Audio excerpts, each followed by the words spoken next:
इसी हफ्ते में होगी। ये सुनकर शिजा के दिल में थोड़ी उम्मीद जगी। गुलाम खाने से भागकर फिर से आजाद जिंदगी जीने की इच्छा उसके दिल में फिर से सिर उठाने लगी। शिजा ने हिम्मत करके नुसरत से पूछा, क्या आप मेरी एक मदद कर सकती हैं? नुसरत ने सवालिया निगाहों से शिजा की ओर देखा। शिजा आगे बोली, बताइए ना, आप मेरी मदद करेंगी ना? ये तो तुम्हारी बात सुनकर ही बता सकती हूँ। पता नहीं तुम क्या सोच रही हो। अगर शिजा वहां से भागना चाहती थी तो उसके लिए जरूरी था कि वो गुलामों की नीलामी के लिए काले बाजार तक पहुंचे। इस योजना को पूरा करने के लिए ये बहुत जरूरी था कि वो इस हवेली के चप्पे चप्पे से वाकिफ हो, और इस काम के लिए शिजा के पास सिर्फ 6 दिन थे। जो उसके मन में चल रहा था वो सफल होगा या नहीं, ये तो केवल समय ही बता सकता था। पर उसने सोचा कि इस जोखिम को लेने से या तो शिजा आजाद हो सकती थी, या इस नर्क से निकलने से पहले ही उसे फिर से पकड़कर और बड़ी मुश्किलों में डुबो दिया जाएगा। खतरा बड़ा था, लेकिन आजाद होने की उम्मीद उससे ज्यादा लुभावनी थी।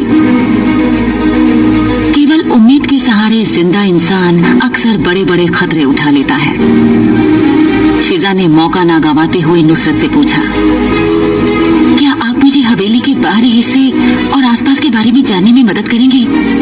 हाँ, ये मैं कर सकती हूँ। नुसरत के जवाब को सुनकर शिजा की जान में जान आई।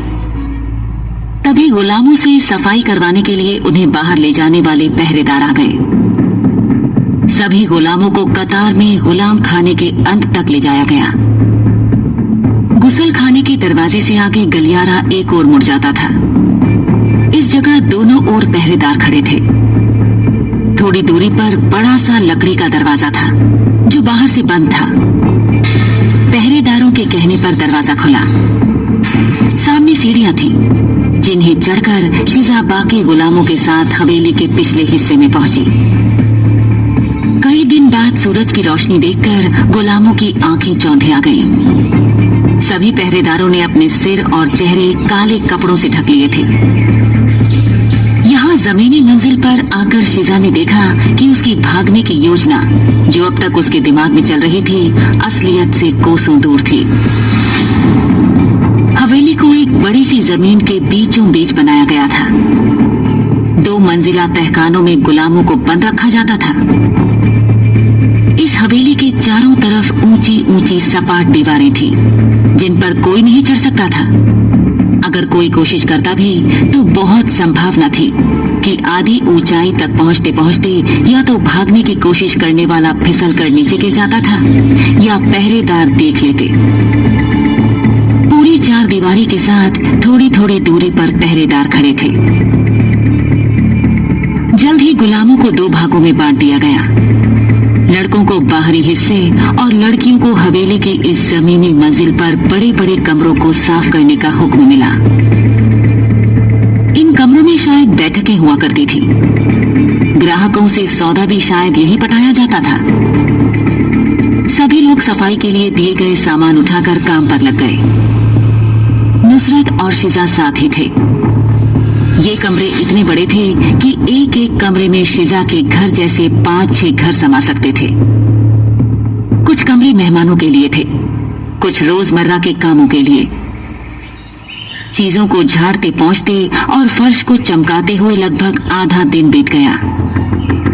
पहरेदारों ने आकर काम की रफ्तार देखी, कुछ जरूरी फरमान जारी किए और गुलामों को अलग अलग हिस्सों में बांट दिया। शिजा को सबसे पीछे वाले कमरे में भेजा गया। ये कमरा कागजों और बही खातों से भरा हुआ था। कमरे के दरवाजे के ठीक सामने वाली दीवार से लगकर एक कुर्सी और मेज रखी थी, जिस पर बैठा पहरेदार पूरे कमरे को देख सकता था। इस पहरेदार ने शिजा को देखते ही कहा, ए लड़की, यहाँ गुलामों का आना या ज्यादा देर रुकना मना है। जल्दी सफाई करो और दफा हो जाओ। जी साहब। शिजा ने देखा कि फर्श पर धूल बिखरी थी, जो शायद कुछ पुराने कागजों की सार संभल करते वक्त फर्श पर गिरी थी। उसने मुस्तैदी से फटाफट कमरा साफ किया और सफाई का सामान उठाकर नुसरत के पास पहुंची। नुसरत और बाकी गुलाम लड़कियों का काम भी खत्म हो गया था। सबको बाहर दालान में बुलाया गया और गिनती की जाने लगी। शिजा ने देखा कि वही बही खातों वाले कमरे वाला पहरेदार अपने 2 साथियों के साथ आया। उसके साथी गुलामों के शरीर पर कुछ देखते और उसे बताते और वो लिखता जाता। कुछ देर बाद वो लोग चले गए। इसके बाद उन गुलामों को वापस कोठरियों में जाने को कहा गया। रास्ते में सिर्फ गुसल खाने पर रुकने की इजाजत थी। अपनी कोठरी में पहुंचकर शिजा ने नुसरत से पूछा, वो बही खातों वाला पहरेदार क्या लिख रहा था? यहाँ लाए जाने वाले हर गुलाम के शरीर को दाग कर मोहर लगा दी जाती है ताकि पहचान रहे। अगर वो भागकर कहीं और पहुंचे तो भी मोहर से पता लग जाएगा कि वो यहाँ बिक चुका है और इनका उसे वापस हथियाना आसान हो जाएगा। इंसानों पर निशानियां? नुसरत ने कहा, हाँ बिल्कुल, भेड़ बकरियों की तरह। शिजा ने अगला सवाल किया जो काफी देर से उसके जहन में था। वो बही खाते वाले कमरे में इतने सारे कागज, क्या गुलामों के निशाने वाले कागज हैं? नुसरत शिजा के सवालों पर अब खींच नहीं रही थी। उसे सच में इस भोली लड़की पर दया आने लगी थी।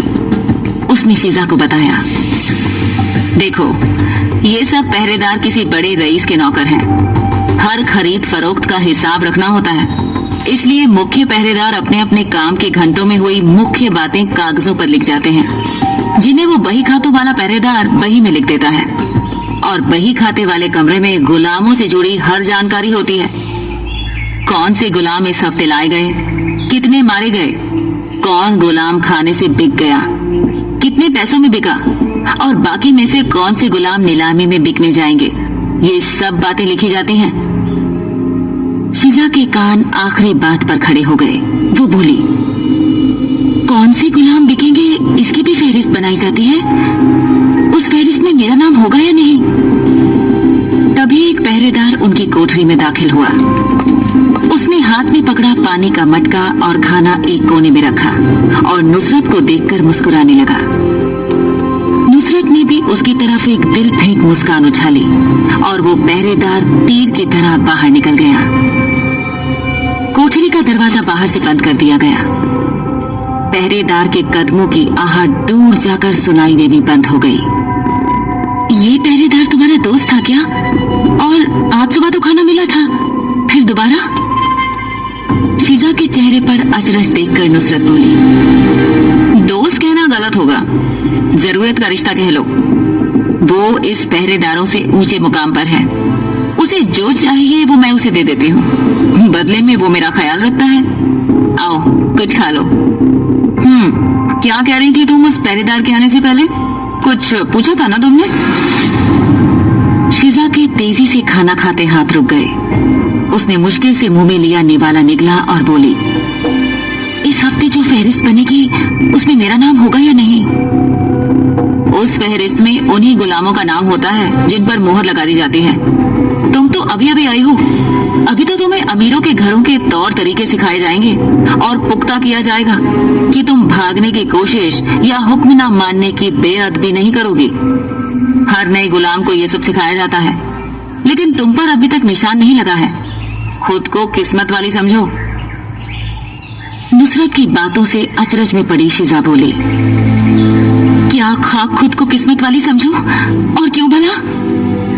मुस्कुराते हुए नुसरत बोली, तुम्हारे दिमाग में यहाँ से बाहर भागने की बात घूम रही है ना? सोचो, तुम पर कोई मोहर नहीं लगाई गई है और अगर किसी तरह यहाँ से निकलकर तुम नीलामी तक पहुँच गई तो दो बातें होंगी। पहली ये कि किस्मत ने जोर मारा तो तुम भाग सकती हो, आजाद हो सकती हो, और दूसरी ये कि हो सकता है तुम्हें कोई दयालु मालिक या मालकिन खरीद ले, लेकिन यहाँ रही तो नहीं बचोगी। वैसे भी दारोगा की नजर में आ चुके हो, वो भी किसी अमीर ग्राहक के साथ काम से बाहर गया हुआ है और इस नीलामी के बाद ही लौटेगा, और वापस लौटते ही वो फिर तुम्हारे पीछे पड़ जाएगा। दारोगा के बारे में सोचते ही शिजा कांप गई। उसे समझ आ गया था कि नीलामी तक पहुंचना ही उसके बचने का एकमात्र जरिया था। उसने नुसरत से पूछा, पर मैं नहीं हूं ना, तो मेरा नाम नीलामी की फहरिस्त में कैसे आएगा? अगर अच्छी बच्ची बनकर बिना कोई हंगामा किए हुए रहोगी और ठंडे दिमाग से सोचकर फिर कदम बढ़ाओगी तो आ सकता है, पर हाँ, मेरी मदद तब भी चाहिए ही होगी। इतना कहकर नुसरत मुस्कुराने लगी और उसने अपना हाथ आगे बढ़ा दिया। शीजा की आंखों की चमक बढ़ गई। उसने नुसरत का हाथ थामा और उसे यकीन दिलाया कि वो उसकी हर बात मानेगी। अगली सुबह से शीजा बिल्कुल बदल गई। गर्दन झुकाकर बिना एक लफ्ज बोले वो दिए गए सभी हुक्म मानने लगी। शीजा, जिसने पहले दूसरों के सामने अपने कपड़े हटाने का विरोध किया था, बिना किसी विरोध के चुपचाप पहरेदारों के आदेशों को न केवल सुनती बल्कि एक आज्ञाकारी बच्ची की तरह उन्हें मानती। ऐसा नहीं था कि वो अब इस सब से सहज हो गई थी, बल्कि उसे कपड़े उतारते वक्त पहरेदारों और पुरुष गुलामों द्वारा घूरा जाना बर्दाश्त नहीं होता था। लेकिन उसे अपनी चमड़ी पर गुलामी की मोहर का निशान नहीं चाहिए था। उसकी आजादी के लिए ये जरूरी था और वो मन मारकर सब कुछ करती रही। सुबह से शाम तक वो बिना शिकायत काम में लगी रहती। रात में कोठरी में लेटती तो जागती आंखों से अपनी आजादी के सपने देखती देखती सो जाती। ऐसे ही 4 दिन बीत गए। अभी तक कुछ ऐसा नहीं हुआ था कि शीजा का काले बाजार तक जाना तय हो पाता, जहां नीलामी होनी थी। 5वें दिन सुबह सुबह हवेली की सफाई के लिए सब गुलामों को बुलाया गया। शीजा और नुसरत जानबूझकर अंदर के कमरों को साफ करती हुई उस आखिरी कमरे तक पहुंच गई, जहां बही खाते रखे जाते थे। कमरे के पास पहुंचकर फर्श रगड़ती हुई नुसरत ने बहुत धीमे से शीजा के कान में कहा, तुम पढ़ना लिखना तो जानती हो ना? ज्यादा नहीं, अक्षर जोड़ जोड़ कर पढ़ लेती हूँ और अपना नाम लिख लेती हूँ। इतना काफी है। सुनो, इस कमरे में पहरेदार की मेज पर एक नीला बही खाता है जिस पर नीलामी लिखा है। उसे खोलना और कल की तारीख वाला पन्ना खोलना और उस पर बाकी नामों के नीचे अपना नाम लिख देना। शीजा, उस पर बाकी नामों के नीचे अपना नाम लिख देना। शीजा ने जवाब में कहा, लेकिन अंदर तो वो पहरेदार पिशाच बैठा है ना, उसके होते हुए मैं कैसे ये कर पाऊंगी? नुसरत ने शीजा से कहा, मैं उस पहरेदार का ध्यान भटकाकर उसे कुछ देर के लिए बाहर वहां उस छोटे कमरे में ले जाऊंगी। ज्यादा देर नहीं रोक पाऊंगी, इसलिए सीधे अंदर जाना और अपना काम करके बाहर वाले कमरों में दूसरी लड़कियों के साथ फर्श रगड़ने बैठ जाना। मैं आ जाऊंगी, मेरी परवाह मत करना। याद रखना, दूसरा मौका शायद कभी ना मिले। इतना कहकर नुसरत कमरे में दाखिल हो गई। अध खुले दरवाजे में से शीजा ने देखा कि नुसरत ने अपना दुपट्टा खिसकाया और आगे झुककर खड़ी हो गई। उसके कपड़ों में से उसका दूधिया जिस्म झांकने लगा। पहरेदार ने बही खाते पर से आंख उठाकर एक झलक नुसरत को देखा और उसकी आंखें वहीं ठहर गईं। वो उठकर नुसरत की ओर लपका और वो भागती हुई छोटे कमरे में चली गई। पहरेदार ने इधर उधर देखा और कोई आहट न पाकर वो लंबे लंबे डग भरता हुआ नुसरत के पीछे पीछे उस कमरे में दाखिल हो गया। छोटे कमरे का दरवाजा बंद होते ही शीजा भागकर बही खाते वाले कमरे में रखी मेज तक पहुंची। नीलामी वाला नीला बही खाता मेज पर खुला रखा था। शायद पहरेदार उसी में कुछ लिख रहा था। शीजा ने देखा कि अगले दिन यानी आने वाले कल की तारीख का पन्ना खुला हुआ था और कुछ पर्चियां बिखरी हुई थी जिन पर अलग अलग लिखावट में गुलामों के नाम लिखे थे। शीजा ने अपने से मिलती जुलती लिखावट वाली पर्ची में अपना नाम लिखा और कमरे से बाहर आ गई। छोटे कमरे का दरवाजा अभी भी बंद था। उसने अपना सफाई वाला सामान उठाया और बाकी गुलामों के साथ काम खत्म करके गिनती के लिए दालान में आ गई। लेकिन आज गिनती नहीं हुई और ना ही बही खातों वाला पहरेदार ही आया। सभी गुलामों को हुक्म दिया गया कि वो फौरन अपनी अपनी कोठरियों में चले जाएं। शीजा और बाकी गुलामों ने हुक्म की तामील की। कोठरी में पहुंचने के कुछ देर बाद उन सबको खाना दिया गया। शीजा ने देखा कि आज खाने की मात्रा रोज से काफी ज्यादा थी। उसने खाने की थालियां एक कोने में रखी और नुसरत का इंतजार करने लगी। काफी देर बीत गई पर नुसरत का कोई अता पता नहीं था। शीजा पूछती भी तो किससे? कुछ देर बाद 2 पहरेदार आए और गलियारे के बीच से चिल्लाए, कल नीलामी का दिन है। जिन जिन गुलामों को ले जाया जाना है उनको अभी कपड़े दे दिए जाएंगे। सुबह गुसल खाने भेजा जाएगा। एक आवाज पर उठकर नहाकर साफ कपड़े पहनकर तैयार रहना। कल अल सुबह ही निकलना होगा। देरी की तो फहरिस्त में से नाम काट दिया जाएगा और सजा भी मिलेगी। अब मैं कल ले जाए जाने वाले गुलामों के नाम पुकारने वाला हूँ।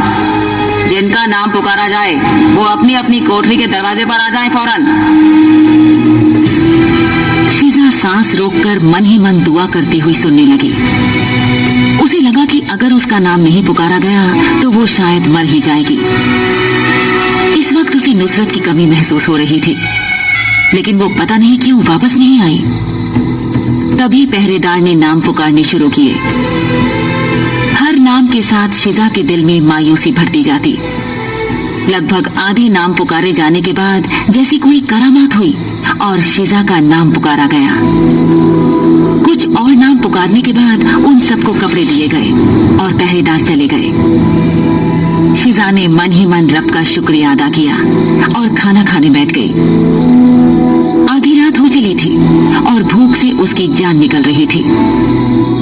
खाना खाकर वो लेट गई और कुछ ही देर में उसकी आंख लग गई। सुबह पहरेदारों की आवाज से उसकी नींद टूटी और वो फौरन कतार में शामिल हो गुसल खाने में पहुंच गई। जल्दी जल्दी नहाकर शिजा कपड़े बदल रही थी कि उसने नुसरत को गुसल खाने में आते देखा। वो बहुत कमजोर और थकी हुई लग रही थी। जब वो पास आई तो शिजा ने देखा उसके चेहरे और गर्दन पर नीले और गहरे लाल निशान थे। नुसरत सीधे शिजा के पास आई और बोली, मुबारक हो। आपको कैसे पता? और आप कहाँ थी? मैंने देर रात तक आपका इंतजार किया।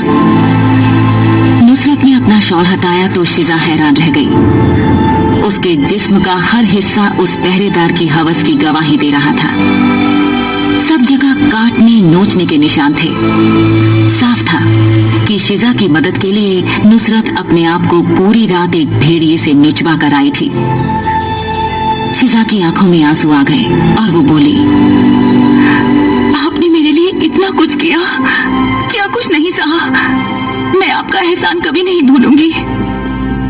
नुसरत कोई जवाब देती या दोनों में आगे कोई बात होती, उससे पहले पहरेदारों ने गुलामों को आवाज लगाई और 2 पहरेदार अंदर आकर ले जाए जाने वाले सभी गुलामों को गुसल खाने से बाहर हाँकने लगे। शिजा नुसरत की तरफ मुड़ी, लेकिन उसका हाथ पकड़कर एक पहरेदार ने उसे बाहर जा रहे गुलामों की कतार में धकेल दिया। दोनों लड़कियां चाहकर भी कुछ कर न सकी और गालों पर लुढ़कते आंसुओं से एक दूसरे को खामोशी से अलविदा कहकर जुदा हो गईं। शिजा दिल में आभार लिए और नुसरत संतोष लिए।